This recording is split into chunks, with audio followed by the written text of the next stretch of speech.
Hello అందరికీ పచ్చికారం ఎలా చేసుకోవాలో చూద్దామండి. ముందుగా స్టవ్ ఆన్ చేసుకొని ఒక ప్యాన్ పెట్టుకోవాలి. ప్యాన్ వేడెక్కిన తర్వాత ముందే కట్ చేసుకున్న పెద్ద సైజు ఆనియన్స్ 2, మీడియం సైజు టమోటాలు 2, అలానే కారంకి తగ్గ పచ్చిమిర్చి అయితే వేసుకోవాలి.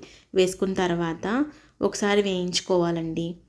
ఫ్లేమ్ లోలోనే పెట్టుకొని వేయించుకోవాలి. హై ఫ్లేమ్ పెడితే మాడిపోతుంది. అసలు మనము ఒక చుక్క నూనె లేకుండా అయితే ఈ పచ్చికారం అయితే చేసుకుంటున్నామండి. టేస్ట్ కూడా చాలా బాగుంటుంది.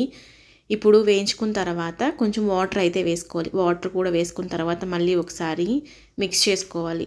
ఇలా వేసుకున్న తర్వాత వాటర్ చూడండి బాగా బాయిల్ అవుతుంది కదా. ఈ పచ్చికారంకి వాటర్ అంతా బాగా ఇమిరిపోవాలండి.